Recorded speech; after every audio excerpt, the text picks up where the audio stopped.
सुमतिभिरनुमेयं शुभ्रकायं सखायं सुखमयमनपायं मुक्त्युपायं विमायं नृहजमहममेजं ध्येयमनायकेयं सदजमसदजेयं श्रीसहाजं भजेयं तपस्वाध्याय शुश्रूषा कृष्णपूजारतं मुनिं विश्वेशमिष्टदं वन्दे परिम्राट् चक्रवर्तिनं श्रीगुरुभ्यो नमः हरिः ओम् श्रियः पत्ये नित्या गणितगुणमाणिक्य विशदप्रभाजालोल्लासोपहत सकलावत्यतमसे जगज्जन्मस्थेमप्रलयरचनाशीलवपुषे नमो शेषां नाजस्मृतिहृदयदीप्ताय हरये येन प्रादुरभावि भूमिवलये विस्तारिको सन्ततिः प्राबोधिश्रुतिपङ्कजं करुणया प्रकाशितत्वं परं ध्वान्तं ध्वंसमनादि साधुनिकरश्चाकारि सन्मार्गगः तेन व्यासदिवाकरेण सततं मात्याजि मे मानसं व्याप्तिर्यस्य निजे निजे नमः सा पक्षे सपक्षे स्थितिः व्यावृत्तिश्च विपक्षतोऽथ विषये सक्तिर्न वैपाठिते नैवास्ति प्रतिपक्षयुक्तिरतुलं शुद्धं प्रमाणं समे भूयात् तत्त्वविनिर्णयाय भगवान् आनन्दतीर्थो मुनिः भवति यदनुभावात् येडमूकोऽपि वाग्मि जडमतिरपि जन्तुर्जायते प्राज्ञमौलिः सकलवचनचेतो देवता भारती सा मम वचसि निधत्तां सन्निधिं मानसे च रमानिवासोचितवासभूमिः सन्न्यायरत्नावलिजन्मभूमिः वैराग्यभाग्यो मम पद्मनाभतीर्थामृताब्धिर्भवताद्विभूत्यै पदवाक्यप्रमाणज्ञान् प्रतिवादिमतच्छिदः श्रीमदक्षोभ्यतीर्थाख्यानुपतिष्ठे गुरून् मम श्रीमदानन्दतीर्थादि सन्मनः सरसि भुवि अनुव्याख्याननलिने चञ्चरीकति मे मनः न शुब्दाब्धौ गाढाः न च निगमचर्चासु चतुराः न च न्याये प्रौढाः न च विदितवेद्यापि वयं परं श्रीमत्पूर्णप्रमतिगुरुकारुण्यसरणिं प्रपन्नामान्याः स्मः किमपि च वदन्तोऽपि महताम् ॐ नारायणं निखिलपूर्णगुणैकदेहं निर्दोषमाप्यतममप्यखिलैः सुवाक्यैः अस्योद्भवादिदमशेषविशेषतोऽपि वन्द्यं सदा प्रियतमं मम सन्नमामि कुपिता हि फणच्छाया समीकृत्या परं सुखं सेवन्ते यत्पदं धीराः तं भजे वल्लभं श्रियः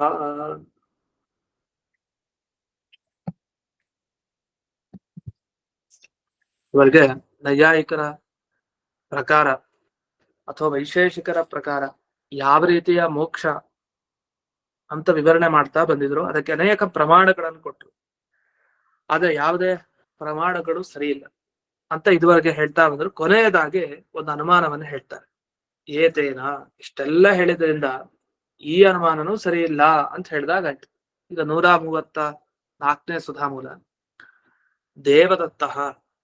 ದೇವದತ್ತ ಅಧರ್ಮ ಸಮಾನಕಾಲೀನ ದೇವದತ್ತ ಗತತ್ವ ಅನಧಿಕರಣ ದುಃಖಧ್ವಂಸ ಅಧಿಕರಣಂ ದುಃಖಿತ್ವಾತ್ ಯಜ್ಞದತ್ತವತ್ ಇತಿ ವಿಶಿಷ್ಟ ವ್ಯತಿರೇಕಿ ಅನುಮಾನಮಪಿ ನಿರಸ್ತಂ ಅರ್ಥಾಂತರತ ಅಪರಿಹಾರಾದಿತಿ ಆಸ್ತಾಂ ಪ್ರಪಂಚ.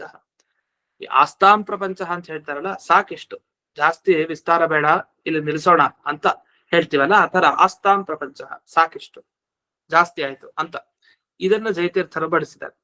ಹಾಗಾದ್ರೆ ಈ ಅನುಮಾನ ಏನ್ ಕೊನೆಯದಾಗಿ ಅಂದ್ರೆ ಇಷ್ಟು ಸಾಕು ಅಂತ ಇವ್ರಿಗೆ ಏನ್ ಹೇಳ್ಬೇಕು ದೋಷ? ಯಾವ್ಯಾವ ಅನುಮಾನ ಹೇಳ್ತಾರೋ ಪ್ರತಿ ಅನುಮಾನಕ್ಕೂ ದೋಷ ಇದೆ.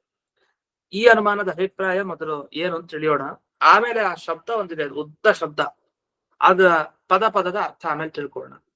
ಮೊದಲಿಗೇನು ಅಭಿಪ್ರಾಯ ಅಂದ್ರೆ, ಈಗ ಯಜ್ಞದತ್ತ ದೇವದತ್ತ ಅಂತ ಇಬ್ರು.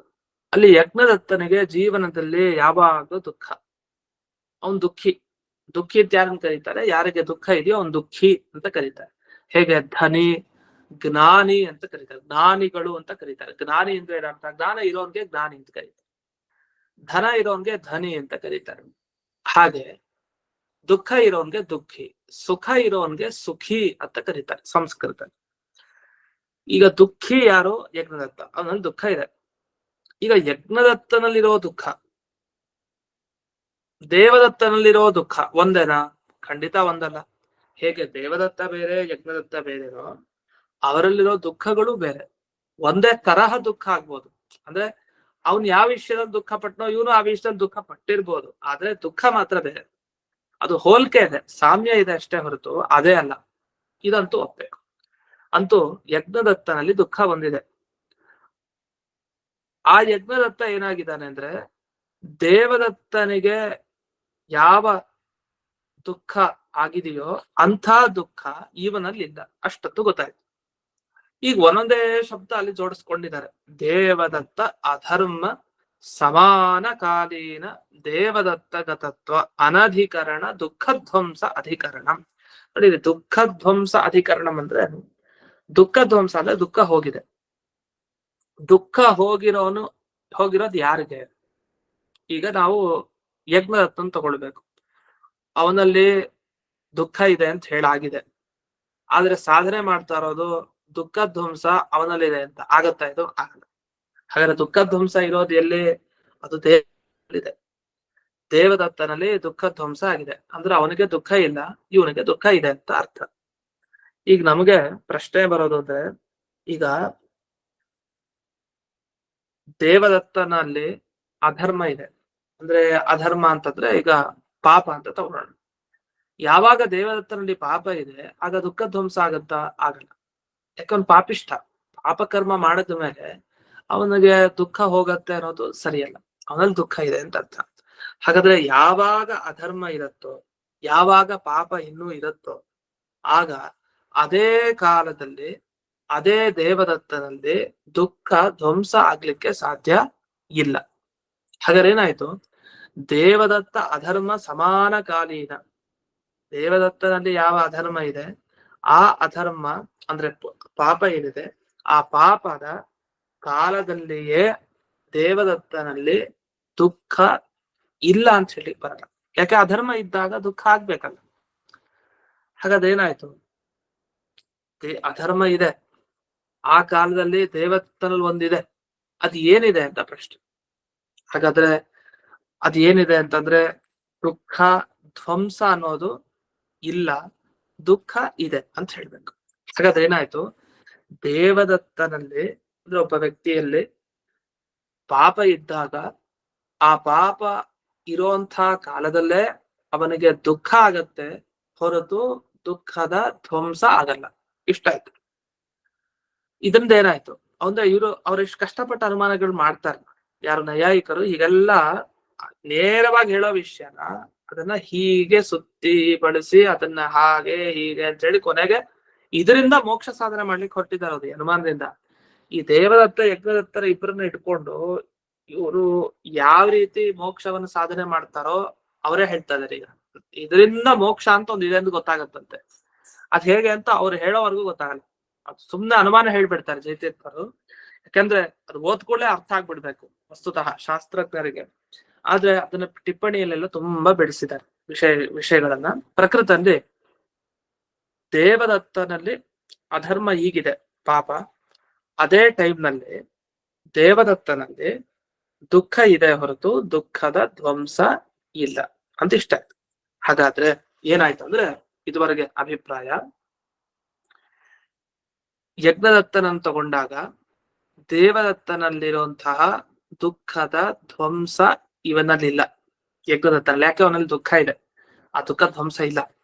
ಸರಿ, ದೇವದತ್ತನಲ್ಲಾದ್ರೂ ಇದೆಯಾ? ಅಲ್ಲಿ ಇದೆ. ಯಾವಾಗಿದೆ ಅಂದ್ರೆ, ಪಾಪ ಇದ್ದ ಕಾಲದಲ್ಲಿಲ್ಲ, ಪಾಪ ಹೋದ ಕಾಲದಲ್ಲಿ ದೇವದತ್ತನಿಗೆ ಒಂದವಸ್ಥೆಯಲ್ಲಿ ದುಃಖ ಹೋಗಿತ್ತು. ಇಷ್ಟು. ಹಾಗಾದ್ರೆ ಏನಾಯ್ತು? ಪಾಪ ಇದ್ದಾಗ ದುಃಖ ಇರುತ್ತೆ, ಪಾಪ ಹೋದಾಗ ದುಃಖ ಹೋಗುತ್ತೆ. ಹಾಗಾದ್ರೆ ಯಾವಾಗ ಪಾಪಗಳೆಲ್ಲ ಹೋಗಿ ಆ ಕಾಲದಲ್ಲಿ ದುಃಖ ಧ್ವಂಸ ಆಗಿದೆಯೋ ಅದೇ ಮೋಕ್ಷ ಅಂದ್ರೆ. ಅದರಿಂದ ನೀವು ಸಂಸಾರದಲ್ಲಿ ಇದ್ದಾಗ ಏನಾಗುತ್ತೆ? ಒಬ್ಬ ದೇವದತ್ತ ಇದ್ದಾನೆ ಸಂಸಾರದಲ್ಲಿ, ಅವನು ಇನ್ನೂ ಮೋಕ್ಷಕ್ಕೆ ಹೋಗಿಲ್ಲ. ಯಾಕೆ? ಅವನು ಇನ್ನೂ ದುಃಖ ಹೋಗ್ತಾ ಇಲ್ಲ. ಯಾಕೆ ಇನ್ನೂ ದುಃಖ ಹೋಗ್ತಾ ಇಲ್ಲ ಅಂದ್ರೆ, ಪಾಪ ಹೋಗಿಲ್ಲ. ಅದರಿಂದ ಸರಿ, ಪಾಪ ಇರೋ ಟೈಮ್ ನಲ್ಲಿ ಅದೇ ದೇವದತ್ತನಲ್ಲಿ ಸಂಸಾರದಲ್ಲಿ ದುಃಖ ಹೋಗಿದ್ಯಾ? ಇಲ್ಲ. ದುಃಖ ಯಾವ್ದೋ ಒಂದು ದುಃಖ ಇದ್ದೇ ಇದೆ, ಸ್ವಲ್ಪನೋ ಪರಿಮಾಣದಲ್ಲಿ ವ್ಯತ್ಯಾಸ ಇರುತ್ತೆ, ಅಂತೂ ದುಃಖ ಇದ್ದೇ ಇದೆ. ಸಂಸಾರದಲ್ಲಿದ್ದಾಗ ಏನೋ ಒಂದು ದುಃಖ ಇರುತ್ತೆ ಅಷ್ಟು. ಹಾಗಾದ್ರೆ ಸಂಸಾರ ಕಾಲದಲ್ಲಿ ಅಧರ್ಮ ಇರೋ ಕಾಲದಲ್ಲಿ ದುಃಖ ಇರುತ್ತೆ, ಅಧರ್ಮ ಇಲ್ಲದೆ ಇರೋ ಕಾಲದಲ್ಲಿ ದುಃಖನೂ ಇರಲ್ಲ, ಇಷ್ಟು ಗೊತ್ತಿದೆ.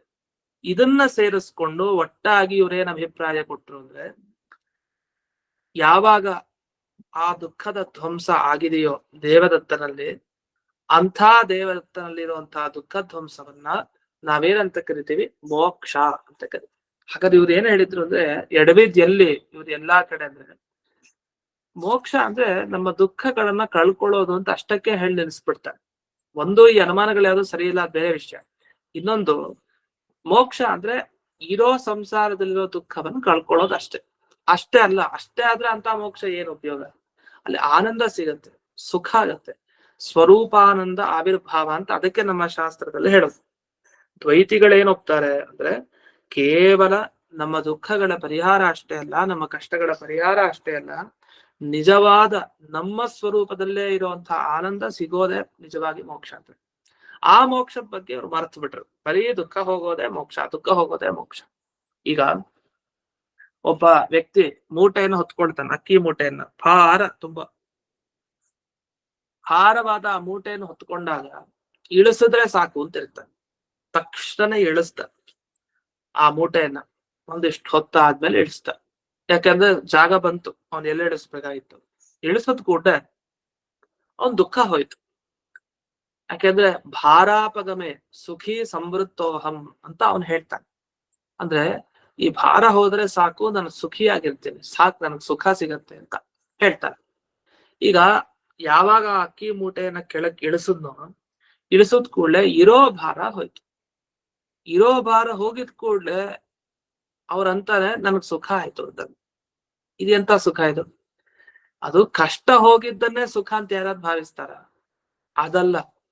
ಅದೇ ಒಂದ್ ಭಾರ ಇಳಿಸಿ ಯಾವಾಗ ಮತ್ತೆ ಹೋಗಿ ಒಂದ್ ಬೆಲ್ಲದ ಪಾನಕನೋ ಏನೋ ಕೊಡ್ತಾರಲ್ಲ, ಅದನ್ನ ಕುಡಿತಾನಲ್ಲ, ಕುಡ್ದಾಗ ಒಂದು ಆನಂದ ಆಗುತ್ತೆ. ಆ ಆನಂದ ಈ ಭಾರ ಇಳಿಸ್ದಾಗ ಆಗುವಂತ ಒಂದು ಏನೋ ಒಂದು ಇದೆ, ಅದಕ್ಕೂ ವ್ಯತ್ಯಾಸ ಇದೆ. ಸುಖ ಸಿಗೋದು ಅದು ದುಃಖ ಆಗದೇ ಇದ್ರೆ ಸುಖ ಅಂತಲ್ಲ, ಸುಖಕ್ಕೆ ಒಂದು ಬೇರೆ ಇದೆ. ಅಂದ್ರೆ ಸುಖ ಅನ್ನೋ ಒಂದು ವಸ್ತುನ ಪ್ರತ್ಯೇಕ ಒಪ್ಬೇಕು. ಅಂದ್ರೆ ಈಗ ಕತ್ತಲು ಇದೆ, ಕತ್ಲು ಮತ್ತೆ ಬೆಳಕು, ಇದನ್ ಮುಂದೆನೂ ಹೇಳ್ತಾರೆ ಜೈತೀರ್ಥರು, ತುಂಬಾ ಚೆನ್ನಾಗಿದೆ ಆ ವಿಷಯ. ಯಾಕಂದ್ರೆ ಕೆಲವರು ವಾದಿಗಳು ಒಪ್ಪಲ್ಲ ಆ ರೀತಿ, ಒಬ್ಬ ವಿಪರೀತ ವಾದ ಮಾಡ್ತಾರೆ. ಇಲ್ಲಿ ಸ್ವಲ್ಪ ಹೇಳ್ತೇನೆ ಆ ವಿಷಯನ. ಈಗ ಕತ್ತಲೆ ಅಂದ್ರೆ ಬೆಳಕಿಲ್ಲ ಅಂದ್ರೆ ಅದು ಕತ್ತಲೆ ಅಂತ ಅರ್ಥ ಅಷ್ಟೇ. ಹಾಗಾದ್ರೆ ಬೆಳಕು ಅಂದ್ರೇನು? ಕತ್ಲೆ ಇಲ್ದೇ ಇರೋದೇ ಬೆಳಕು ಅಂತ ಹೀಗ್ ಲಕ್ಷಣ ಹೇಳ್ಬಾರ್ದು. ಬೆಳಕಿಲ್ದೇ ಇರೋದೇ ಕತ್ತಲೆ. ಹಾಗಾದ್ರೆ ತೇಜೋಭಾವ ಸ್ತಮಃ ಅಂತ ಹೇಳ್ತಾರೆ. ತೇಜೋಭಾವ ಏವ ತಮಃ, ಬೆಳಕಿನ ಅಭಾವವೇ ಕತ್ತಲೆ. ಈಗ ಒಪ್ಪಲ್ಲ, ನೈಯಾಯಿಕರೇ ಒಪ್ಪಲ್ಲ ಇದನ್ನ. ಯಾಕಂದ್ರೆ ಈ ಕತ್ತಲೆ ಅನ್ನೋದೊಂದು ವಸ್ತು ಪದಾರ್ಥ ಇದೆ ಜಗತ್ನಲ್ಲಿ, ಅದನ್ನ ಕೃಷ್ಣ ತೋರಿಸ್ಕೊಟ್ಟಿದ್ದಾನೆ ಅಂತ ಈ ಹರಿವಂಶದಲ್ಲೆಲ್ಲ ಬರುತ್ತೆ. ಅವನು ಈ ತುಂಬಾ ಕತ್ಲಿತ್ತು, ಲೋಕ ದಾಟ್ಕೊಂಡು ಹೋಗ್ತಾ ಇದ್ದ, ಅವನ್ ಗುರುಪುತ್ರ ಹುಡ್ಕೊಂಬರ್ಬೇಕಾಗಿತ್ತಲ್ಲ. ಆ ಗುರುಪುತ್ರನ ಹುಡ್ಕೊಂಬರ್ಬೇಕಾದ್ರೆ ಆ ಸಂದರ್ಭದಲ್ಲಿ ಹೊರಡ್ತಾನೆ. ಅದೊಂದು ಭಾಗ. ಇನ್ನೊಂದು ಬ್ರಾಹ್ಮಣನ ಒಂದು ಭಾಗ ಬರುತ್ತೆ. ಬ್ರಾಹ್ಮಣ ಪುತ್ರ, ಗುರುಪುತ್ರ ಅಲ್ಲ, ಬ್ರಾಹ್ಮಣನ ಪುತ್ರ ಅನ್ನೋದು ಪ್ರಸಂಗ, ಅದು ಹರಿವಂಶದಲ್ಲಿ ಬರೋದು. ಆ ಬ್ರಾಹ್ಮಣನ ಪುತ್ರ ಅವನು ಆ ಮಗು ಹುಡ್ತಾನೆ ಕಾಣಿಸ್ತಾ ಇರಲ್ಲ. ಆ ಸಂದರ್ಭದಲ್ಲಿ ಬರುತ್ತದೆ. ಮಗು ಹುಡ್ತಾನೆ ಕಾಣಿಸ್ತಾ ಇರಲ್ಲ. ಹಾಗೆ ಒಂದಾಯ್ತು, ಎರಡಾಯ್ತು, ಸುಮಾರು ಸಲಿ ಹೀಗಾಗುತ್ತೆ. ಒಂದ್ಸಲಿ ಈ ವಿಷಯ ಗೊತ್ತಾಗತ್ತೆ, ಕೃಷ್ಣನ ಹತ್ರ ಬರ್ತಾನೆ. ಬಂದಾಗ ಅವಾಗ ಅವನು ದೀಕ್ಷಿತನಾಗಿರ್ತಾನೆ, ಅವನು ಯಾಗದಲ್ಲಿ, ಅವನು ಹೇಳೋ ಹಾಗಿರಲ್ಲ. ಸರಿ ಅರ್ಜುನ ಮಾಡ್ತಾನೆ ಅಂತ ಅರ್ಜುನ್ ಕಳಿಸಿದಾಗ, ಅರ್ಜುನ ನಾನ್ ಮಾಡ್ಕೊಡ್ತೀನಿ ಅಂತ ಅವನೇ ಮುಂದೆ ಬರ್ತಾನೆ. ಅರ್ಜುನ್ ಮುಂದ್ ಬಂದು ಅವನು ಹೊರಟೋಗ್ತಾನೆ. ಈ ರೀತಿ ಘಟನೆ ಆಗುತ್ತೆ. ಮುಂದೆ ಏನಾಯ್ತು, ಆ ಮಗು ಕಾಣಿಸ್ತಿಲ್ಲ. ಅದು ನೋಡಿದ್ರೆ ಎಲ್ಲೋ ಮೃತ್ಯು ಕೂಪಕ್ಕೆ ಹೋಗಿರುತ್ತೆ, ಯಮಲೋಕಕ್ಕೆ ಹೋಗಿರುತ್ತೆ ಅಂತ ಏನೋ ಮುಂದೆ ವರ್ಣನೆ ಬರುತ್ತೆ. ಆ ಸಂದರ್ಭದಲ್ಲಿ ಕೃಷ್ಣ ತಾನು ಅರ್ಜುನನ ರಥದಲ್ಲಿ ಕೂಡಿಸ್ಕೊಂಡು, ಹಾಗೆ ಬ್ರಾಹ್ಮಣನು ಇರ್ತಾನೆ, ಹೋಗ್ತಾನೆ. ಅಲ್ಲಿ ಹೋದಾಗ ಈ ಮಧ್ಯಕ್ಕೆ ತಮೋ ಲೋಕ ಬರುತ್ತೆ, ಕತ್ತಲೆಯ ಲೋಕ ಬರುತ್ತೆ. ಆ ಲೋಕ ಬಂದಾಗ ತನ್ನ ಸುದರ್ಶನ ಚಕ್ರದಿಂದ ಸೀಳ್ತಾನೆ. ಯಾವುದು? ಆ ಕತ್ತಲೆಯನ್ನ, ತಮಸ್ಸನ್ನ ಸೀಳ್ತಾನೆ. ಸೀಳ್ದಾಗ ಏನರ್ಥ? ಅದೊಂದು ಘನ ಪದಾರ್ಥ ಕತ್ತಲೆ ಅನ್ನೋದು. ಹೇಗೆ ಈ ಪೆಟ್ಟಿಗೆ ಕಲ್ಲು ಹೇಗಿರುತ್ತಲ್ಲ ಗಟ್ಟಿ ಪದಾರ್ಥ, ಆ ರೀತಿ ಅದು ಗಟ್ಟಿ ಪದಾರ್ಥ. ಯಾವುದು? ತಮೋ ಅಂದ್ರೆ ಕತ್ತಲೆ. ಆ ಗಟ್ಟಿ ಪದಾರ್ಥವನ್ನ ಸೀಳ್ಬೇಕು ಅಂದ್ರೆ ಇನ್ನ ಅದ ಗಟ್ಟಿ ಇರ್ಲೇಬೇಕು, ಅದನ್ನ ಸೀಳ್ಕೊಂಡು ಮುಂದಕ್ಕೆ ಹೋಗ್ತಾನೆ. ಹಾಗಾಗಿ ಬೆಳಕಿಲ್ದೇ ಇರೋದೇ ಕತ್ತಲೆ ಆಗ್ಬಿಟ್ರೆ ಅದನ್ನ ಸೀಳೋದ್ ಯಾಕೆ? ಸುದರ್ಶನ ಚಕ್ರ ಇಟ್ರೆ ಅದು ಮುಗ್ದೋಗ್ತಾ ಇತ್ತು ಕತೆ. ಆ ಬೆಳಕ್ ಬಂದ್ರೆ ಮುಗ್ದೋಗ್ತಾ ಇತ್ತು. ಆದ್ರೆ ಹಾಗಲ್ಲ, ಸುದರ್ಶನ ಚಕ್ರದಿಂದ ಸೀಳ್ತಾನೆ ಅಂತಂದ್ರೆ ಅದಂತ ಗಟ್ಟಿ ಪದಾರ್ಥ. ಅದನ್ನ ಏನ್ ಹೇಳಲಿಕ್ಕೆ ಹೊರಟ್ರು ಅವ್ರು ಅಂದ್ರೆ, ಬೆಳಕಿಲ್ಲ ಅನ್ನೋದೇ ಕತ್ತಲೆ ಅಂತ ಅರ್ಥ ಅಲ್ಲ. ಬೆಳಕಿಲ್ಲ ಅನ್ನೋದು ಕತ್ತಲೆ ಅಂತ ಅಲ್ಲ. ಹಾಗಾದ್ರೆ ಕತ್ತಲೆ ಅಂತ ಒಂದು ಪ್ರತ್ಯೇಕ ವಸ್ತು, ಅದ್ ಬೇರೆ ಇದೆ ಅಂತಿದೆ ವಿಷಯ. ಇದನ್ನ ನಾವು ತರ್ಕತಾಂಡವದಲ್ಲಿ ಅಲ್ಲಿ ಇಲ್ಲಿ ಎಲ್ಲಾ ಕಡೆ ನೋಡ್ತೇವೆ, ತುಂಬಾ ವಿವರಣೆ ಇದೆ ಅದ್ರ ಬಗ್ಗೆ. ಪ್ರಕೃತದಲ್ಲಿ ಏನಾಯ್ತು, ಅದೇ ತರ ಸುಖ ಇಲ್ಲ ಅನ್ನೋದೇ ದುಃಖನ, ದುಃಖ ಇಲ್ಲ ಅನ್ನೋದೇ ಸುಖನ. ದುಃಖ ಇಲ್ಲ ಅನ್ನೋದೇ ದುಃಖದ ಅಭಾವನೆ ಸುಖ. ನಮ್ಗೆ ದುಃಖ ಆಗ್ಲಿಲ್ವಾ ಸುಖ ಆಗಿದೆ ಅಂತ ಅರ್ಥ ಅಂತನಾ? ಅಲ್ಲ, ಹಾಗೆ ಯಾರು ಹೇಳಲ್ಲ. ಈಗ ಸತ್ಯಕ್ಕೆ ಆರಾಮಾಗಿದ್ದೀನಿ, ಏನು ಕಷ್ಟ ಬರ್ತಾ ಇಲ್ಲ ಅಂತ ಹೇಳ್ತಾರೆ. ಕಷ್ಟ ಸತ್ಯಕ್ಕಿಲ್ಲ. ಸುಖ ಆಯ್ತಾ, ಅದೇನೋ ಪಡಿಲಿಕ್ಕೆ ತುಂಬಾ ಇದೆ, ಸುಖ ಪಡೆದಿಲ್ಲ, ಇರೋ ಕಷ್ಟ ದೂರ ಆಗ್ತಾ ಇದೆ ಅಷ್ಟೇ. ಹಾಗಾದ್ರೆ ಹೇಗೆ ಇರೋ ಭಾರ ಅವನು ಆ ಮೂಟೆನ ಇಳಿಸಿದಾಗ ಆಯ್ತು, ಆ ತರ ಆಯ್ತು. ಹಾಗಾದ್ರೆ ದುಃಖ ಇಲ್ಲ ಅನ್ನೋದನ್ನ ಸುಖ ಅಂತ ಭಾವಿಸೋ ಹಾಗಿಲ್ಲ. ಹಾಗೆ ಸುಖ ಇಲ್ಲ ಅಂದ ಕೂಡಲೇ ಅದು ದುಃಖ ಅಂತ ಭಾವಿಸೋ ಹಾಗಿಲ್ಲ. ಸುಖ ಇಲ್ಲ ಅಂದ್ರೆ ಅದು ತುಂಬಾ ಸುಖ ಆಗ್ಲಿಲ್ಲ, ಆದ್ರೆ ತಕ್ಕ ಮಟ್ಟಿಗಿದೆ. ದುಃಖ ಆಗ್ತಾ ಇದೆ ಅಂದ್ರೆ ಅದು ದುಃಖ ಅಲ್ಲ ಅದು. ಹಾಗಂತ ಇದಂದ್ರೆ ಸುಖ ಇಲ್ಲ ಅನ್ನೋದೇ ದುಃಖ, ದುಃಖ ಇಲ್ಲ ಅನ್ನೋದೇ ಸುಖ ಅಂತ ಹೀಗ್ ವಿವರಣೆ ಮಾಡೋದು ತಪ್ಪಾಗತ್ತೆ. ಪ್ರಕೃತದಲ್ಲಿ ಇವ್ರು ಹಾಗೆ ಮಾಡ್ತಾರೆ. ಏನಂದ್ರೆ ಇವರು ದುಃಖ ಇಲ್ಲ ಅನ್ನೋದೇ ಸುಖ ಅಂತ ಸೇರಿಸ್ಕೊಂಡ್ಬಿಡ್ತಾರೆ. ಹಾಗೆ ಮಾಡ್ಬಾರ್ದು. ದುಃಖ ಧ್ವಂಸ ಅದೇ ಮೋಕ್ಷ ಅಂತ ಈ ನೈಯಾಯಿಕರ ವಾದ. ಈ ವಾದವನ್ನ ನಾವು ಒಪ್ಲಿಲ್ಲ. ಯಾಕೆಂದ್ರೆ ದುಃಖ ಹೋಗೋದನ್ನೇ ಯಾರು ಸುಖ ಅಂತ ಕರೆಯಲ್ಲ. ದುಃಖ ಹೋಗೋದು ದುಃಖ ಹೋಯ್ತಷ್ಟೇ. ಆದ್ರೆ ನಿಜವಾಗಿ ತನ್ನ ಸ್ವರೂಪದಲ್ಲಿರೋ ಆನಂದವನ್ನ ಅನುಭವಿಸೋದೇ ನಿಜವಾದ ಆನಂದ, ಸುಖ, ಅದೇ ಮೋಕ್ಷ ಅಂತ ಇಷ್ಟು ಈ ವಿವರಣೆಯಾಗಿ ಬಂತು. ಇದೇ ಸಂದರ್ಭದಲ್ಲಿ ದೇವದತ್ತ ಅಧರ್ಮ ಸಮಾನಕಾಲೀನ ಅಂತ ಒಂದು ಉದ್ದ ಪದ ಬಂತು. ಇದಕ್ಕೆ ಆ ಪದಕ್ಕೆ ಅರ್ಥ ನೋಡೋಣ. ಅದ್ರ ತಾತ್ಪರ್ಯ ಹೇಳಿದ್ದೇನೆ, ಆ ಪದದ ಅರ್ಥನೂ ಕೆಲವು ನೋಡಿದೀವಿ. ದೇವದತ್ತ ಅಧರ್ಮ ಅಂದ್ರೆ ದೇವದತ್ತನಲ್ಲಿರುವ ಅಧರ್ಮ ಅಂದ್ರೆ ಪಾಪ, ಅದರ ಸಮಾನ ಕಾಲೀನ ಅಂದ್ರೆ ಅದಿರೋ ಕಾಲದಲ್ಲಿಯೇ ಇರೋದು. ಯಾವ್ದಿರೋದು ಅಂದ್ರೆ ಪಾಪ ಅಂದ್ರೆ ದುಃಖ. ಪಾಪ ಇದ್ದಾಗಿರೋದು ದುಃಖ. ಅದು ದೇವದತ್ತ ಗತತ್ವ ಅನಧಿಕರಣ ದುಃಖ ಧ್ವಂಸ ಅಧಿಕರಣ. ವಸ್ತುತಃ ದೇವದತ್ತನಲ್ಲಿ ಇರೋದು ಯಾವುದು? ದುಃಖ. ಹಾಗಾದ್ರೆ ದೇವದತ್ತನಲ್ಲಿ ಇರೋದು ಅಂತ ಹೇಳಲಿಕ್ಕೆ ಬರ್ದೇ ಇರೋದು ಯಾವ್ದ್ರ ಬಗ್ಗೆ? ದುಃಖ ಧ್ವಂಸದ ಬಗ್ಗೆ. ಯಾಕೆ ದುಃಖ ಧ್ವಂಸ ಆಗ್ಲಿಲ್ಲ, ದುಃಖ ನಾಶ ಆಗ್ಲಿಲ್ಲ. ಅಂಥ ದೇವದತ್ತನಲ್ಲಿ ಇದೆ ಅಂತ ಹೇಳಲಿಕ್ಕೆ ಬರದೇ ಇರೋಂತಹ ದುಃಖದ ಒಂದು ನಾಶ, ಧ್ವಂಸ ಏನಿದೆ, ಆ ದುಃಖದ ಧ್ವಂಸ ಎಲ್ಲಿದೆ? ಅದು ದೇವದತ್ತನಲ್ಲೇ ಇದೆ. ಒಳ್ಳೆ ಕಥೆ ಆಯ್ತಲ್ಲ. ದೇವದತ್ತನಲ್ಲಿ ಇದೆ ಅಂತ ಹೇಳಿಕ್ ಬರಲ್ವಂತೆ, ಆದ್ರೆ ದೇವದತ್ತನಲ್ಲೇ ಇದೆ ಅಂತೆ ಆ ದುಃಖ ಧ್ವಂಸ. ಇದು ಹೇಗ್ ಸಾಧ್ಯ? ಯಾಕೆ ದೇವದತ್ತನಿಗೆ ಮೋಕ್ಷ ಆಗ್ಬೇಕೀಗ ನಮ್ಗೆ, ದೇವದತ್ತನಲ್ಲಿ ಇಲ್ವಂತೆ ದುಃಖ ಧ್ವಂಸ, ಆದ್ರೆ ಇದೆಯಂತೆ. ಇದು ಹೆಂಗೆ ಅಂದ್ರೆ ಅದಕ್ಕೆ ಹೇಳಿದ್ದು ದೇವದತ್ತನಲ್ಲಿ ಇದೇ ಇಲ್ಲ ಅಂತ. ಹೇಗೆ? ಯಾವಾಗ ಪಾಪ ಇರತ್ತೋ ಆ ಟೈಮ್ನಲ್ಲಿ ದೇವದತ್ತನಲ್ಲಿ ದುಃಖ ಧ್ವಂಸ ಇರಲ್ಲ. ಯಾವಾಗ ಪಾಪ ಇರೋದಿಲ್ವೋ ಆ ಟೈಮ್ನಲ್ಲಿ, ಆ ಸಂದರ್ಭದಲ್ಲಿ ದೇವದತ್ತನಲ್ಲಿ ದುಃಖ ಧ್ವಂಸ ಇರುತ್ತೆ. ನಾವೀಗ ಹೇಳ್ತಾ ಇರೋದು ಯಾವ ಸಮಯದಲ್ಲಿ ಪಾಪ ದೇವದತ್ತನಲ್ಲಿ ಇಲ್ಲವೋ ಅದೇ ಕಾಲದಲ್ಲಿ ಅವನಿಗೆ ದುಃಖ ಧ್ವಂಸ ಆಗಿದೆ ಅಂತ ಇಷ್ಟ ಹೇಳ್ತಾರೆ. ಆದ್ರೆ ಇದು ತುಂಬಾ ತಪ್ಪಾಗತ್ತೆ. ಯಾಕೆ ಅಂತ ಮುಂದೆ ಬೆಳೆಸ್ತಾ ಇರೋದನ್ನ. ಅಂತೂ ಇದುವರೆಗೆ ಇದು ವಿಶಿಷ್ಟ ವ್ಯತಿರೇಕಿ ಅನುಮಾನಮಪಿ ನಿರಸ್ತಂ. ಈ ರೀತಿಯ ಒಂದು ಅನುಮಾನ ಏನಿದೆ, ದೀರ್ಘವಾದ ಅನುಮಾನ, ಇದನ್ನ ವಿಶಿಷ್ಟ ವ್ಯತಿರೇಕಿ ಅಂತ ಕರೀತಾರೆ. ಈ ಶಬ್ದಗಳ ಪರಿಚಯ ನಮಗ್ ಬೇಕು. ಹಿಂದೆನೂ ಮಾಡಿದ್ದೆ ಸ್ವಲ್ಪ ಸಂಧ್ಯಾಧಿಕರಣದಲ್ಲಿ, ಅಲ್ಲಿ ಚೆನ್ನಾಗೇ ಬಂದಿದೆ. ಈ ಅನುಮಾನಗಳು ಒಂದು ಪರಿಚಯನೂ ಕೂಡ ಆಗಿತ್ತು ಹಿಂದಕ್ಕೆ. ಅಲ್ಲಿ ವ್ಯತಿರೇಕ ಅನ್ನೋ ಶಬ್ದಕ್ಕೆ ಇಲ್ಲ, ಅಭಾವ ಅಂತ ಅರ್ಥ. ಅದು ವಿಶಿಷ್ಟ ಅಂದ್ರೆ ಸುಮ್ನೆ ಇಲ್ಲಿ ಘಟ ಇಲ್ಲ, ಇಲ್ಲಿ ಮಡಿಕೆ ಇಲ್ಲ, ಈ ಪುಸ್ತಕ ಇಲ್ಲ ಅಂತ ಹೇಳ್ಬೇಕು. ಇಲ್ಲಿ ಪುಸ್ತಕ ಇಲ್ಲ ಅಂದ್ರೆ ಇದು ಸಾಮಾನ್ಯ. ಇಲ್ಲಿ ಸುಧಾ ಪುಸ್ತಕ ಇಲ್ಲ, ಇಲ್ಲಿ ಅದೇ ಬ್ಲೂ ಕಲರ್ ಸುಧಾ ಪುಸ್ತಕ ಇದೆಯಲ್ಲ ಅದಿಲ್ಲ, ಅದೇ ಇದು ಗುಂಡಕ್ಕಿದೆಯಲ್ಲ ಅಂತಹ ನೀಲ ಬಣ್ಣದ ಸುಧಾ ಪುಸ್ತಕ ಇಲ್ಲ. ಹಿಂಗೆ ಸೇರಿಸ್ಕೊಂಡು ಜಾಸ್ತಿ ಮಾಡ್ತಾರೆ. ಆ ತರದ ಅನುಮಾನ ಇದು ವಿಶಿಷ್ಟ ಅಭಾವ ಅನುಮಾನ. ಅಂದ್ರೆ ಹೇಳೋ ವಿಷಯವನ್ನ ಆ ವಿಶೇಷಣ ಸೇರಿಸಿ ಈ ಕಾಲದಲ್ಲಿ ಇವನಲ್ಲಿ ಇಲ್ಲದೆ ಇರುವಂತಹ ಈ ವಸ್ತುವಿಗೆ ಇವನು ಆಶ್ರಯ ಆಗ್ತಾನೆ ಅನ್ನೋ ತರ ಹೀಗೆ ಸ್ವಲ್ಪ ಬಿಡಿಸಿ ಬಿಡಿಸಿ ಹೇಳುವಂತ ಅನುಮಾನಗಳು, ಇದನ್ನೆಲ್ಲ ವಿಶಿಷ್ಟ ವ್ಯತಿರೇಕ ಅನುಮಾನ ಅಂತ ಕರೀತಾರೆ. ಇದನ್ನು ಸಾಮಾನ್ಯವಾಗಿ ನಾವು ಇಷ್ಟನ್ನು ತಿಳ್ಕೊಂಡಿರೋಣ. ಈಗ ವ್ಯತಿರೇಕ ಅಂದ್ರೆ ಅಭಾವ, ಅಭಾವದ ಬಗ್ಗೆ ಇಲ್ಲ ಅನ್ನೋದ್ರ ಹೇಳಲಿಕ್ಕೆ ಇಷ್ಟೆಲ್ಲ ಸರ್ಕಸ್ ಮಾಡಿ ಹೇಳ್ತಾರೆ. ಈಗ ಇನ್ನು ಅರ್ಥಾಂತರತ ಪರಿಹಾರ ವ್ಯತ್ಯಾಸ್ತ, ಅದು ನೀವು ಅನ್ಕೊಂಡಿದ್ದು ಮೋಕ್ಷ ಸಿದ್ಧ ಆಗ್ಲಿ ಈ ಅನುಮಾನದಿಂದ ಅಂತ, ಅದ್ ಬಿಟ್ಟು ಬೇರೆನೆ ಸಿದ್ಧ ಆಗತ್ತೆ. ಈ ಅನುಮಾನದಿಂದ ಏನ್ ಹೇಳಲಿಕ್ಕೆ ಹೊರಟಿದ್ರಿ ಅದು ಬೇರೆ ವಿಷಯವನ್ನ ಅದು ತಿಳಿಸ್ತಾ ಇದೆ ಹೊರತು ನೀವು ಹೇಳ್ತಾ ಇರೋ ವಿಷಯವನ್ನ ಅಲ್ಲ ಅಂತ. ಹಾಗಾದ್ರೆ ನಾವ್ ಹೇಳ್ತಾ ಇರೋ ವಿಷಯ ಅಲ್ಲ ಅಂದ್ರೆ ಅದ್ ಮತ್ತೆ ಏನ್ ವಿಷಯ ತಿಳಿಸ್ತಾ ಇದೆ? ಆ ಅರ್ಥಾಂತರತ ದೋಷ ಏನಿದೆ ಇಲ್ಲಿ, ಆ ದೋಷವನ್ನು ಹೇಳ್ಬೇಕು. ಆ ದೋಷವನ್ನು ಹೇಳಿದಾಗ ಗೊತ್ತಾಗುತ್ತೆ, ಓ ಒಂದು ಉದ್ದೇಶದಿಂದ ನಾವೊಂದು ಅನುಮಾನ ಮಾಡಿದ್ರೆ ಅದು ಹೇಳ್ತಾ ಇರೋದು ಬೇರೆನೇ ವಿಷಯ. ಈಗ ನಾವ್ ಅನ್ಕೊಂಡು ವಾದಕ್ಕೆ ಕೂತಿರ್ತೀವಿ, ವಾದಕತೆಯಲ್ಲಿ ಚರ್ಚೆ ಮಾಡ್ತಾ ಇರ್ತೀವಿ, ನಮಗೇನ್ ಅನ್ಸಿರುತ್ತೋ ಆ ವಿಷಯದ ಬಗ್ಗೆ ನಾವ್ ಹೇಳ್ತಾ ಇರ್ತೀವಿ. ಆದ್ರೆ ಕೊನೆಗೆ ಏನಂದ್ರೆ ಮುಂದಿರೋನ್ ಪಕ್ಷ ನಾವೇ ಒಪ್ಕೊಂಡ್ಬಿಡ್ತೀವಿ, ವಾದ ಮಾಡ್ತಾ ಮಾಡ್ತಾ ಮಾಡ್ತಾ. ಹೀಗಾಗ್ಬಿಟ್ರೆ ಸಿಗಾಕೊಂಡ್ಬಿಡ್ತೀವಿ ಅಂತ ಅರ್ಥ. ಹಾಗಾಯ್ತು ಇಲ್ಲಿ. ಇವನ್ ಅನುಮಾನ ಏನೋ ತುಂಬಾ ದೊಡ್ಡದಾಗಿ ಹೇಳ್ದ, ಅದೇ ಅನುಮಾನ ಹೇಳಿದ್ರು ಕೊನೆಗೆ ವಿಷಯ ಹೇಳ್ತಾ ಹೇಳ್ತಾ ನಾವ್ ಹೇಳಿದ್ವಲ್ಲ ಅದೇ ನೀವು ಹೇಳ್ತಾ ಇದ್ದೀರಿ ಅನ್ನೋಂಗ್ ಆಗ್ಬಿಡತ್ತೆ ಅವ್ನಿಗೆ, ಆಗ ಸಿಗಾಕೊಂಡ್ಬಿಡ್ತಾರೆ. ಅದನ್ನ ಅರ್ಥಾಂತರತ ಅಂತ ದೋಷ ಕೊಡ್ತಾರೆ. ನೀನ್ ಅನ್ಕೊಂಡಿದ್ದೆ ಆದ್ರೆ ನಿನ್ನ ಉದ್ದೇಶ ಆಗ್ತಾ ಇಲ್ಲ, ನೀನ್ ಅನ್ಕೊಂಡಿದ್ದ ಆಗ್ತಾ ಇಲ್ಲ, ಆದ್ರೆ ನಿನ್ ಅನುಮಾನ ಬೇರೆನೆ ಅರ್ಥ ನನಗೆ ಗೊತ್ತಾಗ್ತಾ ಇದೆ ಅಂತ ಖಂಡನೆ ಮಾಡ್ತಾರೆ. ಅದೇನ್ ಖಂಡನೆ ಮಾಡ್ತಾರೆ ಅಂತ ನಾಳೆ ದಿವಸ ನೋಡೋಣ ಅಂತ ಹೇಳ್ತಾ ಇಂದಿನ ಪಾಠವನ್ನ ಒಂದು ಗುರುವಂತರ್ಗತ ವ್ಯಾಸತೀರ್ಥ ಗುರುವಂತರ್ಗತ ಭಾರತೀಯ ರಮಣ ಮುಖ್ಯ ಪ್ರಾಣಾಂತರ್ಗತ ಶ್ರೀಮನ್ಮೂಲ ಗೋಪಾಲಕೃಷ್ಣನಿಗೆ ಅರ್ಪಣೆಯನ್ನು ಮಾಡ್ತೇನೆ. ಶ್ರೀ